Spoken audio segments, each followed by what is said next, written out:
I'll never forget, I had flown into Peru, and some people had given me money to buy pastoral libraries, and I flew into Peru and got there real late, and about got to my sleeping quarters at about 2 in the morning after going through customs and everything, but something just, I couldn't sleep. I had to go to the bookstore the next day, and I didn't know why. Why should I go to the bookstore in Lima?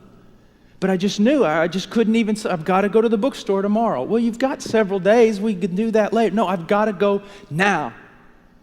And remember, I took a taxi there and got there too early and the doors weren't even open. It's the one good bookstore there in Peru. And I walk in, and I walk near the store, and I see this little man. And I could tell he was from the jungles of San Martin because I had worked there before. And I see him sitting there on the curb, kind of looking around. And I sat down beside him. I said, ¿Cómo estás? You know, what's going on? Where are you from? And he started telling me. We started talking about places I'd been, where he'd been. And I said, what are you doing all the way in Lima? He said, well, it took me 3 days to get here.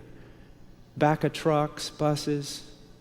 And I said, well, what are you doing here? He goes, I'm pastoring. I've become a pastor.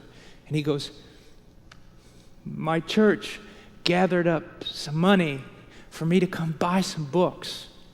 And when he said that, my heart just broke, because I knew the money they gave him wasn't enough to buy a tract in that store. So I sat there and I said, oh, that's good. And so the door finally opened and we went in, and I went in and I just started, I knew what pastoral libraries I needed to buy and things I needed to get for poor pastors, so I'm just heaping it all up in piles and going along, and I think I got 2 guys helping me there in the store, get all the books together, and I watched that man out of the corner of my eye. And he'd go to one bookshelf, and you'd see him look. He'd go to another, and then finally he went to this little place where they sold chick tracts. And I saw him pick out about 4. And just to look at his face, you know, and he walks up to the counter. It was like the greatest day of my life. He walks up to the counter. He bought them. He's just kind of standing there, and I walked over to him. I said, hey, how's it going, you know? He said, didn't even say anything. He was just broke. And I said, what books did you get? He goes, I didn't get any books.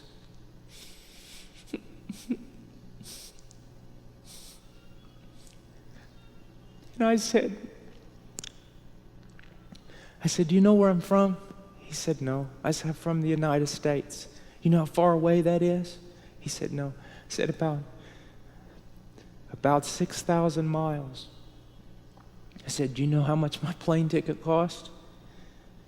And he was like looking at me like, why are you saying this to me? I said, do you know how much my plane ticket cost? He said, no. I said, about $800. Do you know when I got here? He said, no. I said, 2 this morning. Do you know I couldn't sleep? And he said, no, I didn't know you couldn't sleep. And I said, do you know why? He said, why? Now you're looking at a man that if he held $5 in his hand, he wouldn't know what to do. I said, a few months ago, God raised up a group of people in the United States. And they gave me money. And then I bought a plane ticket for $800. And I flew in a plane here, and I landed here last night, all the way from the United States. And I couldn't sleep all night. And so I got in a taxi this morning, and I made my way down here. Do you know why? He said, no. Because to buy you every book you're ever going to need. I said, do you realize the love of God? I love that, because if God loves him that much, he loves me that much, he loves you that much. Just think about that. God moved people from an entirely different nation. God spent all kinds of money, bought a plane ticket for one reason. A little Indian in the middle of the jungle And if you say coincidence, you're a blasphemer and a fool. God did that for him. Isn't that wonderful? We got such a good God. We got a wonderful God. Just got a wonderful God. And that's what missions is about. We're always thinking about, it seems like we go to the mission field and we jump completely over the church to do our own thing with the lost. You ever realize that? I see missionaries and mission groups doing this all the time.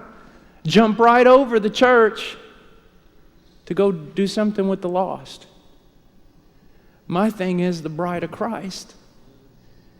If we help the bride become beautiful and strong in those countries, she'll take care of the lost. She'll take care of the lost.